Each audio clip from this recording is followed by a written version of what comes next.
Hi guys, welcome back to another video. Today I wanted to show you how I made my animated avatar for live streams. It is sensitive to my voice, so she will open her mouth whenever I speak, and she also blinks randomly, so she looks alive. It was pretty easy to make, pretty simple, and I used only free software to do it. Well, for the most part, you can use 100% free software. I used Procreate to make the first bit of artwork, and then I edited my original avatar to make it fall themed with some new clothing, and that was done on Fire Alpaca, which is completely free. So you can do all of this with no cost, and again, it's actually really simple. So let's get into it, and I'll show you what you need to do. To make the kind of avatar that I have that has a speaking animation and a blinking animation, you're going to need 4 different images. We're starting off with our kind of default image. This is what I use as my still avatar for various accounts. So we have open eyes and a closed mouth. Next, we need one with open eyes and an open mouth for when we're speaking. Then we need another one with closed eyes and closed mouth. And then another one with closed eyes and an open mouth. You can use whatever software you want to do your art. I used Procreate for this first artwork, but then when I edited it later to change her outfit, I used Fire Alpaca. I also like using pixel art, and I've used a few other different apps, but whatever you're most comfortable with is going to be fine as long as you save each of these images as a transparent PNG. I decided that I wanted to try making new avatars for every season, something just on theme for the season. So I actually took my original avatar design and I gave her new clothes for the fall season. And for the month of October, I also do plan on doing a Halloween version as well. And then we'll do a Christmas version and so on and so forth. So I just wanted to show you in this video how easy it is to replicate that, and this is actually done all in Fire Alpaca. So even if you don't want to get a program like Procreate, Fire Alpaca is completely free, and it's also a really easy way to make pixel art. So usually I start by making very small artwork. So this was like originally 34 by 34 pixels, and then I expanded the border a bit just in case anything on the new design was a little wider than the original artwork. And once I finish drawing everything, I go in and I use the transform tool to make everything bigger.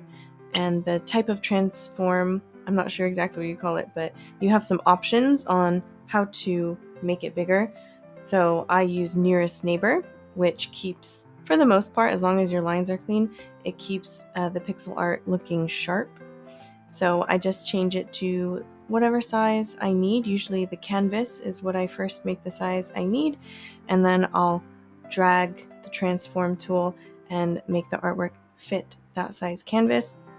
Just make sure that when you're resizing that the very edge of the artwork touches the very edge of the canvas on all sides, and that way you know it's exactly the same size for each of your pieces of artwork for each expression. This time here was actually my first time doing proper pixel art on Fire Alpaca, and it was really easy. All I had to do was make a really super tiny canvas, and I had to turn off anti-aliasing and use a tiny little brush, a 1 pixel brush. And it was way easier than a lot of other programs I've used. Even Procreate, I think, took a little bit more setup. I had to download different brushes for that, and it works really nice, but it's nice that there's also a free version that I can use anytime I want super easily. This was the point in which I had to start copying and pasting the features from my old avatar to the new one, and it was pretty simple. The only thing that made it a little more complicated was that she's wearing a hat now, so I decided I wanted her to have a little bit more of a shadow on her face, so it meant a little bit more editing, but generally speaking, it's pretty simple. Just copy and paste from each of the designs with the open eyes, open mouth, closed mouth, and pasting it and making it work, adding shadows where I needed to, or covering up things that I didn't need. I put each feature onto a new layer, and I just hid the ones I didn't want to see. So For example, if I wanted the one with open eyes and open mouth, then I would hide all the layers that didn't have open eyes or open mouth, and then save that individually as a transparent PNG. Because I had already made this bigger at this point, instead of using the usual just 1 pixel brush, I did have to use the select tool and then the fill bucket. So I just did the rectangular select tool and I tried to line it up as best as I could.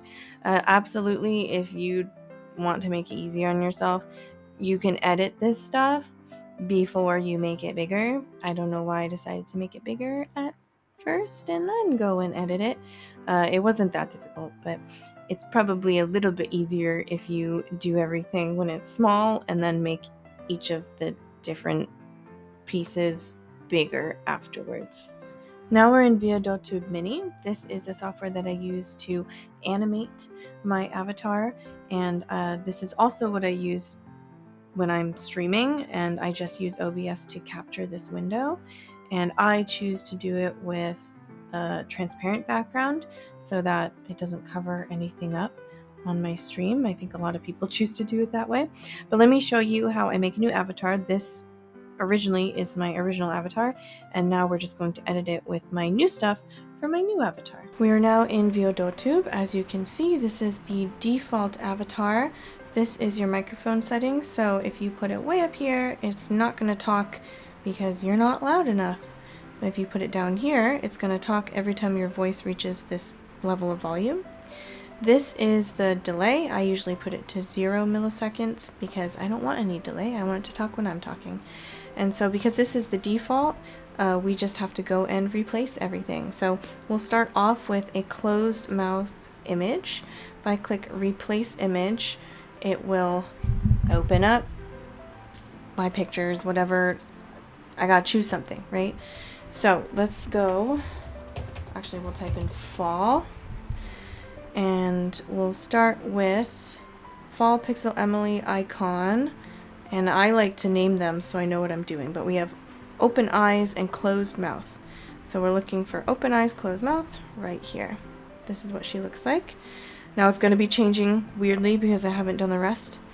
So let's do this one, replace this one. This one is open eyes, open mouth. So that would be here. And then this one is closed eyes, closed mouth. So we have this one here. This is closed eyes, open mouth.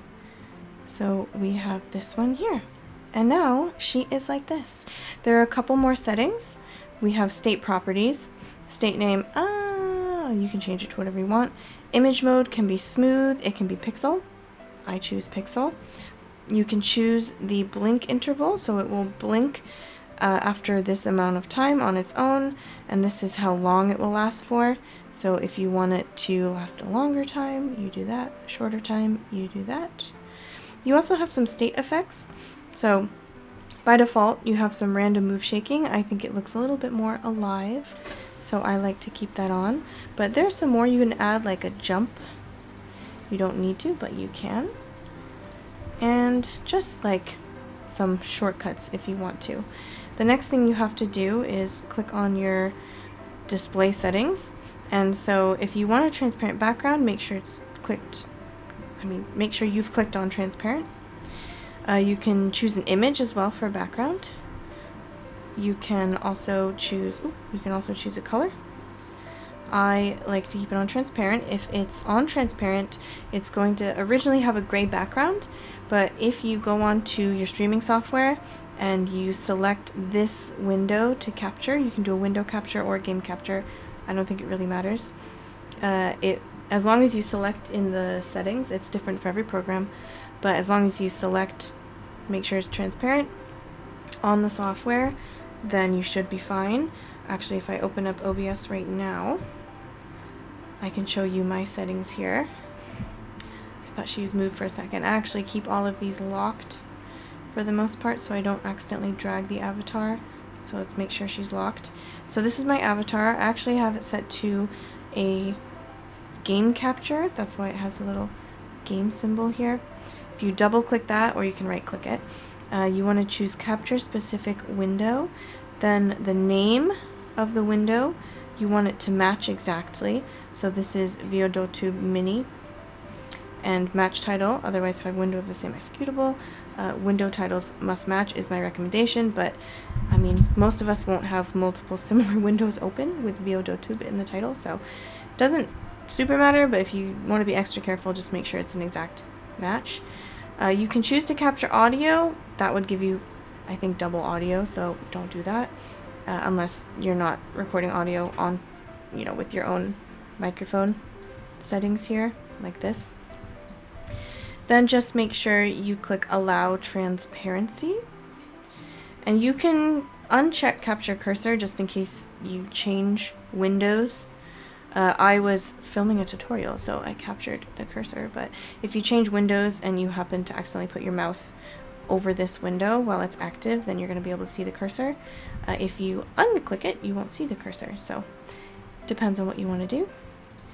And that's how I set her up. I like to put her in this little corner over here, and I usually have my game capture somewhere around here, depending on what kind of stream I'm doing. For art streams, I like to make her quite a bit smaller, and you can really do whatever you want, because all you have to do is click on them. If it's unlocked, you can adjust the size and position however you want. This is OBS. It's a little different for every software, but that's how I like to do it. And there we go. I hope this video was helpful. Please let me know what you thought, and I'll see you guys in the next one. Bye!